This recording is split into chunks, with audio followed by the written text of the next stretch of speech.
I met him on Tinder on a Friday night after work, and I know that already sounds like the start of every bad decision story. But he seemed normal in the most boring way possible, which is why I didn't think anything of it at first. His name was Eric. He was 31, worked in sales, had 2 pictures with friends, one with his mom, one with a dog that he said wasn't his, and nothing about him gave off the weird, shirtless, mirror pic energy I usually swiped away from. I live alone in a small 1-bedroom apartment on the 2nd floor of a building near a busy road, not some isolated cabin or anything like that. And I've always felt pretty safe there because there are people constantly coming and going. I also have a little doorbell camera because my packages kept getting stolen, and I have one cheap indoor camera pointed at my living room because I leave my dog, Milo, home during the day, and I like checking on him while I'm at work. My Tinder profile had my first name, a few pictures of me, and the city, but nothing specific. No apartment name, no street, no job, not even my dog. Eric and I matched around 8, talked for maybe an hour, and honestly the conversation was fine. Not amazing, not creepy, just normal. He asked what I did for work. I kept it vague and said office stuff. He asked if I lived alone, and I ignored that part and answered something else, which I usually do when guys ask too early. He didn't push it. Around 10, he asked if I wanted to meet for a drink, and I said maybe another night because I was tired. He said no worries, maybe tomorrow. I remember thinking he took rejection well, which made me feel more comfortable. The first weird thing happened around midnight. I was already in bed scrolling on my phone when my doorbell camera sent me a motion alert. That happens all the time because my hallway is shared, so I opened it expecting to see one of my neighbors walking by. The clip showed nothing at first, just the empty hallway outside my door. But then the camera picked up a shadow crossing from the left side of the frame. Whoever it was stayed just out of view. I could see the edge of a shoe for maybe half a second, then nothing. I assumed it was my neighbor from 204 because he sometimes stands near the stairs smoking even though he's not supposed to. I closed the app and tried to sleep. A few minutes later, I got a Tinder message from Eric that said, "Still awake?" I said, "Barely." He sent, "You seem like someone who stays up late." I didn't respond because I was tired. And then he sent, "Milo probably keeps you up anyway, LOL." I sat up immediately. My stomach did that weird sinking thing where you feel cold before you even understand why. I reread it 3 times, thinking maybe I had mentioned Milo earlier and forgot, but I knew I hadn't. I scrolled back through our messages. Nothing. I checked my profile again. No dog pictures, no dog bio, nothing. So I typed, "How do you know my dog's name?" He replied almost right away with, "You told me." I said, "No, I didn't." Then he sent a laughing emoji and said, "Maybe I guessed. You look like someone with a dog named Milo." It was such a dumb answer that for a second, I actually tried to convince myself it was just a coincidence. Milo isn't the rarest dog name in the world. Maybe he made a lucky guess. But then my indoor camera sent a motion alert from the living room. That one almost never goes off at night unless Milo jumps off the couch. So I opened it and saw Milo standing near the front door, stiff, ears up, staring at the hallway like someone was on the other side. He wasn't barking, which somehow made it worse. He was just listening. Then I heard it in real life, a very soft sound from the front door. Not a knock, more like someone brushing their fingers along the door or maybe touching the handle slowly. I froze in bed and stared toward the bedroom doorway, waiting to hear it again. My apartment was completely dark, except for the small lamp on my nightstand and the glow from my phone. I opened the doorbell camera live view, but the hallway looked empty. I turned the volume all the way up and heard nothing except the faint buzz of the building lights. Then Eric sent another message. "Your camera has a delay." I stopped breathing for a second. I didn't answer. I just stared at the screen. Then he sent, "Relax, I'm joking." I blocked him on Tinder immediately, but blocking him didn't make me feel better, because the moment I did, My phone buzzed with a regular text from an unknown number that said, "That was rude. I have never moved so quietly in my life." I got out of bed, grabbed Milo, and locked my bedroom door, even though it's the flimsy kind that wouldn't stop anybody. I checked every app I had, trying to figure out how he could have gotten my number. My Instagram was private. My Facebook was under a nickname. My phone number wasn't on Tinder. I thought maybe he reverse image searched me, maybe found an old post, maybe found something through my job. But none of that explained him knowing my dog's name or texting me right after I blocked him. Another text came in. "I'm not trying to scare you. I just wanted to make sure you were real." Then another. "A lot of girls on there are fake." I called my friend Jess, whispering like an idiot, even though I was inside my own apartment, and told her what was happening. She told me to call the police. I said I didn't know what to say because technically he hadn't broken in, and I hadn't even seen him. While we were talking, my doorbell camera sent another alert. This time, the clip showed a hand covering the lens. Just a hand, palm pressed flat against it, blocking everything. It stayed there for about 3 seconds, then pulled away. The hallway was empty again. Jess heard me stop talking and asked what happened. I told her, and she said she was coming over. I told her not to, because if he was actually outside, I didn't want her walking into it. She stayed on the phone with me while I called the police from another line. The dispatcher was calm and asked if I could see anyone outside my door. I said no, but someone had been touching my camera and texting me. She asked if I knew him. I said I matched with him online.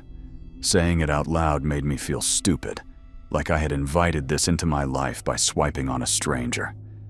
While I waited for officers, the unknown number texted again. "Police won't do anything. I didn't touch you." That was the moment I realized he wasn't just guessing or messing around from somewhere else. He was close enough to know what I was doing in real time, or he had some way of seeing me that I didn't understand. I started looking around my room like I expected to find a camera in the wall. I checked the windows, the blinds, the closet. My bedroom window faces the parking lot, and even though I was on the second floor, there's an exterior staircase near my side of the building. I turned off my lamp and crawled to the window instead of walking, because I suddenly hated the idea of my silhouette being visible. Through the blinds, I could see the parking lot lights and a few cars, including mine. At first, nothing looked wrong. Then I saw a man standing beside the dumpster across the lot, half hidden in the shadow where the light didn't reach well. He wasn't looking at his phone or smoking or doing anything normal. He was facing my window. I couldn't see his face clearly, but I knew he was looking up at me, because when I shifted back from the blinds, his head moved slightly, like he followed the movement. I told the dispatcher I could see someone in the parking lot, and she told me to stay away from the windows and keep my door locked. A few seconds later, I got another text. "There you are." I backed away so fast I tripped over Milo's bed. Milo started growling, low and steady, and that scared me more than barking would have. Then I heard footsteps in the hallway again. Not outside the building, not downstairs, but right outside my apartment door. Slow steps. One, then a pause, then another. My doorbell camera went offline. The app just showed a spinning wheel, then device disconnected. The indoor camera was still working, and I opened it just in time to see my front door from inside my living room. The handle moved. Not a full turn, just a small pressure downward, like someone testing it gently. Then it stopped. Then it moved again, slower. I had locked the deadbolt and the chain, but watching the handle move on the camera while I was hiding in my bedroom made me feel completely helpless, like I was watching a video of my own apartment from somewhere else. I whispered to the dispatcher that he was at my door. She asked if he was trying to force entry. I said I didn't know. Then the unknown number called me. I didn't answer. It called again. Then again. Then a text. "Pick up. I don't like talking through doors." The officers arrived maybe 2 minutes later, but those 2 minutes felt stretched out in a way I can't explain. I heard the hallway door open downstairs, then heavier footsteps, then voices. The handle stopped moving. On the indoor camera, I saw a shadow pass quickly across the bottom of my front door, like someone moving away from it. The police knocked and announced themselves, and I nearly cried just hearing another human voice. They checked the hallway and the stairwell and the parking lot, but they didn't find him. One officer came inside and looked around, while the other took my phone and read the messages. They asked for his Tinder profile, but because I had blocked him, I couldn't pull it up anymore. I gave them the unknown number, but they said it might be a texting app. They checked my doorbell camera and saw it had been physically turned slightly toward the wall, not broken, just pushed out of position. That meant he had been close enough to touch it and knew exactly where it was. They told me to stay somewhere else that night if I could. Jess came and picked me up, and I packed a bag while one officer waited in the hall. I felt embarrassed carrying Milo's food and my work clothes past my neighbors, like everyone was watching. But I was too scared to stay. I spent the night at Jess's place and barely slept.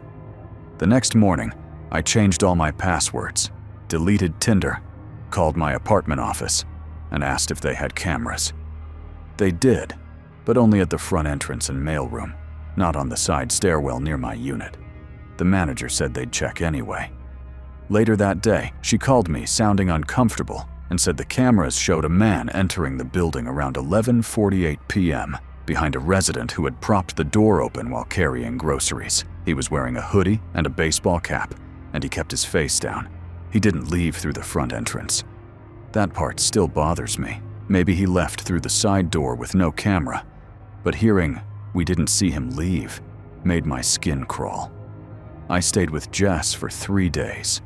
During that time, I kept getting calls from blocked numbers, never voicemails. Then they stopped. I convinced myself he had gotten bored or realized I wasn't worth the trouble. The apartment office let me move to another unit in a different building 2 weeks later, and for a while everything felt normal again. I bought better cameras, put a stick in the window track, changed my phone number, and stopped using dating apps completely. About a month after it happened, I was cleaning out screenshots on my phone and found the ones I had taken of Eric's messages before I blocked him. I zoomed in on his profile picture, the one with the dog that he said wasn't his, and noticed something I hadn't paid attention to before. In the background, behind him, there was a building sign, blurry but readable if you zoomed in enough. It was the name of my apartment complex. The picture had been taken in the dog area near the leasing office. I don't know if he lived there, if he had been watching women from the complex on dating apps, or if he had found me some other way and made the profile after. I sent the screenshot to the officer who had given me his card, but I never heard anything useful back. The worst part is that a few weeks ago, after months of nothing, I got a notification from my new doorbell camera at 2:13 in the morning. It was just a motion alert with no person detected, probably a bug or a moth or the wind. But when I opened the clip, the hallway was empty and quiet. Then, right at the end, from somewhere off camera, a man's voice whispered, "Milo." His name on Tinder was Matt. He was 29, and he looked completely normal in his pictures. Not model-level attractive, not weird, just a regular guy with a decent job, a couple group photos, and one picture of him hiking. I matched with him on a Tuesday night after work, mostly because his messages were actually normal and he didn't start with anything gross. I lived alone in a small apartment on the second floor of an older building, and I had just gotten out of a long relationship a few months earlier, so I was trying to force myself to go out again instead of sitting at home watching YouTube every night. I'm not careless with dating apps. I don't let men pick me up. I don't tell them my exact address, and I always meet somewhere public. I also had a little camera in my living room because my apartment maintenance guy had a habit of entering after giving the shortest notice possible, and it made me feel better knowing I could check when someone came in. Matt and I agreed to meet at a small bar and grill about 10 minutes from my place, somewhere busy enough that I felt safe, but quiet enough to actually talk. When I got there, he was already sitting in a booth facing the door. That was the first thing I noticed, because I usually choose that seat too, but he had clearly picked it on purpose. He stood up when I walked over, smiled, hugged me lightly, and said I looked exactly like my pictures. Nothing weird yet. We sat down, ordered drinks, and started talking. He asked about my job, where I grew up, what kind of music I liked, all normal first date stuff. But after about 10 minutes, I started feeling uncomfortable and couldn't figure out why. Then I realized it was his eyes. He was making eye contact the way people tell you to in job interviews, except he never broke it naturally. He didn't glance at the TV over the bar, or the waitress, or his drink, or even down at the menu. He just kept looking right into my eyes, smiling softly, like he was waiting for me to notice. I told myself maybe he was nervous. Some people overdo eye contact when they're trying not to seem awkward. But then I started testing it without meaning to. I looked away, looked back, laughed, shifted in the booth, dropped my napkin, checked my phone when it buzzed, and every time I looked back, his eyes were still locked on me. Still open, still calm. I remember thinking, this guy does not blink. Once I noticed it, I couldn't stop noticing it. I started feeling trapped in the booth even though we were surrounded by people. About halfway through the date, I made a joke about being tired and said I had to work early, hoping he'd understand that I was wrapping it up. He smiled and said, "You always leave around 9?" I asked what he meant, and he said, "You just seem like someone with a strict routine." I laughed it off, but it bothered me because I do usually get home around 9 on weeknights. Not exactly secret information, but weirdly specific. When the check came, he tried to pay, and I let him because I honestly just wanted the date over. Outside, he asked if I wanted to walk for a bit, and I said no, I had to get home. He didn't push, but he stood by my car longer than I wanted, still smiling, still staring without blinking. When I got in, I locked the doors immediately. He stayed on the sidewalk and watched me pull out of the parking lot. I checked my rearview mirror 3 times before turning onto the main road, and he was still standing there under the sign, not moving. I didn't text him when I got home. I planned to send a polite, "Nice meeting you" message later, and then fade out. But before I even took my shoes off, I got a Tinder message from him that said, "You made it back fast." I froze with one shoe halfway off. I had never told him where I lived. I replied, "What do you mean?" He said, "Just guessing? You said you were close." I scrolled back through our messages. I never said that. At the bar, I might have said I didn't want to stay out late. But I never said I lived close. I told myself he probably just meant I answered fast. I changed into sweats, fed my cat, and tried to ignore the uneasy feeling in my stomach. Around 11:30, my living room camera sent me a motion alert. I was in bed already, and at first I assumed it was my cat jumping on the couch. I opened the app and saw my living room exactly how I left it. Couch, coffee table, hallway light off, TV screen black. The clip was only 12 seconds long. At first, nothing moved. Then, right at the edge of the frame, near my front door, I saw the doorknob turn slightly. Not open, not shake violently, just turn down and release. I sat up so fast, my phone almost slipped out of my hand.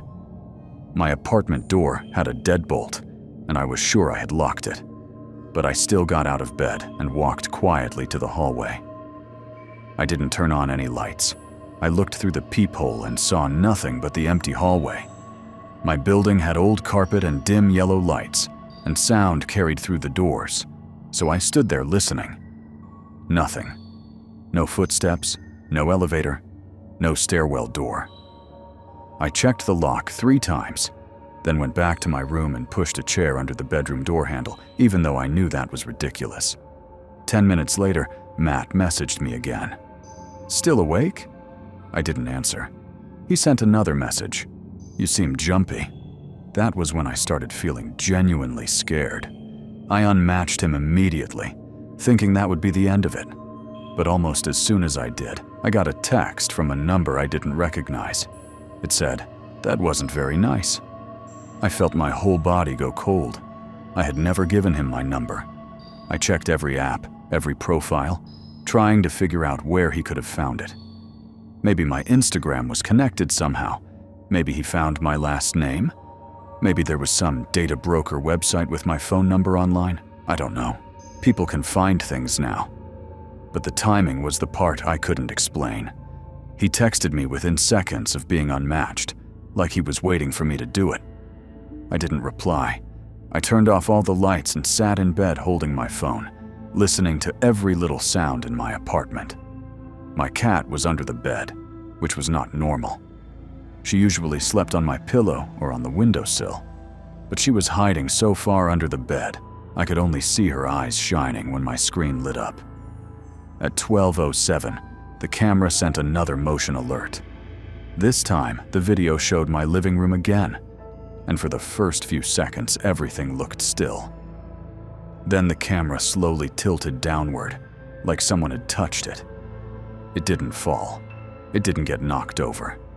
It moved just enough that the view changed from the room to the lower half of my front door and the floor. I stared at the clip until it ended, then opened the live feed. The camera was still pointed down. I had placed that camera on a shelf across from the couch, far enough back that my cat couldn't reach it. There was no reason for it to move by itself. That was the clear realization moment for me. That's when I realized someone had already been inside my apartment, either right then or earlier, and they had touched the camera on purpose. I called my older brother first because I didn't want to call the police and sound crazy. He answered half asleep, and as soon as I started explaining, he told me to hang up and call 911. While I was on the phone with the dispatcher, I heard something from the living room. It was small, like the sound of fabric brushing against furniture. I stopped talking. The dispatcher asked if I was still there. I whispered that I heard something inside my apartment. She told me to lock myself in a room if I could. I was already in my bedroom, but the door didn't have a real lock, so I dragged my dresser in front of it as quietly as possible, which is almost impossible when you're panicking. My hands were shaking so badly I could barely hold the phone. Then I got another text from the unknown number. "You don't have to whisper." I almost dropped the phone. I told the dispatcher he was inside. Saying it made it real in a way I wasn't ready for. She told me officers were on the way and to stay on the line. I looked around my room for anything I could use as a weapon and grabbed a small metal flashlight from my nightstand. Then the bedroom doorknob moved. It turned once, slowly, until it hit the dresser from the other side. I stopped breathing. The pressure on the door stayed there for a few seconds. Not hard, not loud, just steady. Then it released.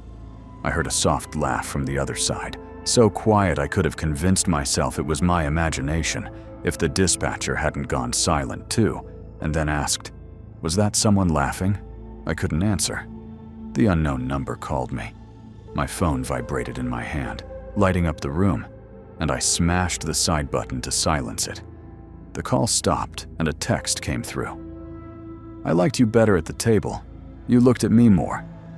I started crying without making noise, not sobbing, just tears running down my face, while I stood there holding a flashlight like it would do anything.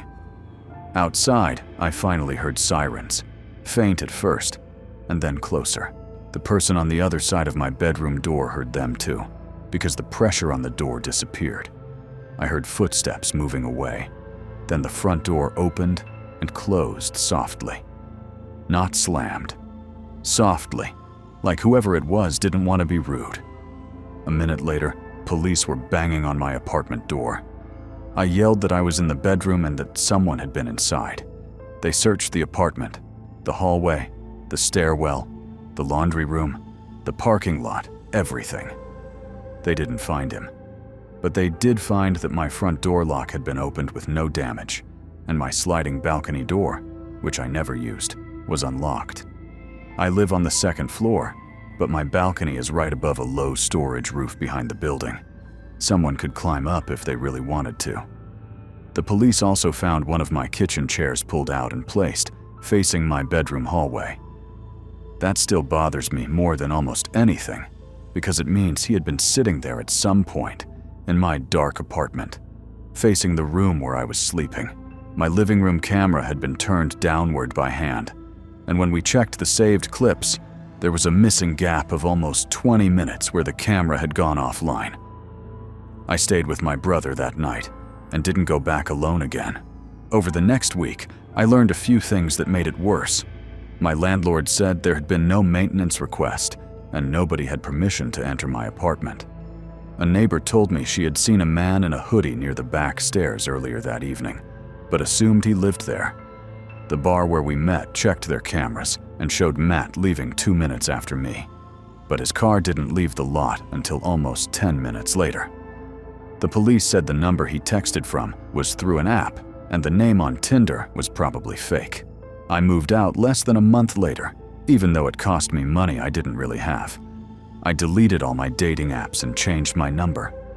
For a while, I told myself I was overreacting, that maybe he had followed me, maybe he had picked my lock, maybe it was just one very dangerous creep and I got lucky. But there's one part I still can't make sense of. The night before I moved, I went back with my brother to pack the last few boxes.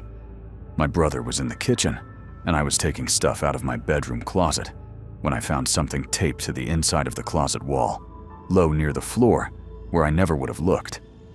It was a small printed photo of me sitting across from Matt at the bar, taken from his side of the booth. In the picture, I was looking down at my drink. He had written on the back in blue pen, "She blinks too much." His name was Ryan on Tinder, and up until that moment, he had been so normal that I actually felt stupid for being nervous about meeting him. He was 30, said he worked in IT, had regular pictures, no weird flexing, no dead-eyed selfies in a car, nothing that made me think he was the type of guy I'd end up calling the police over. I matched with him on a Thursday night after work, mostly because I was bored and trying to get back into dating after a breakup. I live alone in a second-floor apartment in a pretty average complex, the kind with outside staircases, thin walls, and neighbors you recognize but don't really know. I'm careful about dating apps because living alone makes you think about things differently. I don't put my job on my profile, I don't use my last name, and I never let someone pick me up. I also have a cheap doorbell camera because packages disappear from our building all the time, and a little indoor camera facing my living room because my landlord has sent maintenance in before with almost no warning. Ryan and I talked for a day before agreeing to meet at a coffee shop near a busy shopping center, about 15 minutes from my place, but not close enough that anyone would connect it to where I lived. The date itself was fine at first. He asked normal questions, laughed at normal times, and didn't push when I kept things vague. But there were little things I noticed after the fact that I didn't take seriously in the moment. When I said I lived around here, he said, "North side or closer to the freeway?" And I just shrugged and said, "Not far." When I mentioned my apartment had bad parking, he smiled and said, "Yeah, those older complexes are like that." I remember thinking it was a weirdly specific comment, but a lot of apartments around here are older, so I let it go. I ended the date after about an hour by saying I had laundry to finish, which was true. He walked me to my car even though I said he didn't have to, and he stood there while I backed out. I saw him in my mirror, just watching, not waving, not walking back to his own car, just standing under the parking lot light with his hands in his hoodie pockets. I took a longer way home just out of habit, not because I really thought he was following me. I made 2 unnecessary turns, stopped at a gas station for a bottle of water, then drove back to my complex. I didn't see his car behind me at any point. That's why the text scared me so much. I was literally at my door when it came through. "You got home fast." I turned around right there in the hallway and looked toward the staircase, then toward the parking lot. Nobody was there. I typed back, "What do you mean?" He answered, "Just guessing. You said you had laundry." I stared at that message for a while because it didn't make sense. Laundry didn't mean I was home. Laundry didn't mean he knew when I got there. I told myself maybe he sent it randomly, and the timing was just bad. But my body didn't believe that. I went inside, locked the deadbolt, slid the chain over, and stood there listening. My apartment was quiet except for the hum of the fridge and my neighbor's TV through the wall. About 10 minutes later, my doorbell camera sent a motion alert. I opened it expecting to see someone walking past, but the clip showed the empty hallway outside my door. Then, at the very edge of the frame, a shadow moved across the wall. Whoever it was never stepped fully in front of the camera. I watched it 3 times, trying to convince myself it was one of my neighbors, but something about the way they stayed just outside the view made it feel intentional. I checked the live feed and saw nothing. Then Ryan texted, "Do you always check the camera that fast?" My stomach dropped so hard I felt sick. I didn't answer. I blocked him on Tinder and blocked his number. But within a minute, another message came from a different number. Blocking me is kind of dramatic. I backed away from the front door without even realizing I was doing it. I went to my bedroom, shut the door, and called my sister. I tried to explain calmly, but the second I said, "He knows where I live," I started shaking. She told me to call the police, but I kept saying I didn't have proof he was actually outside. While we were talking, my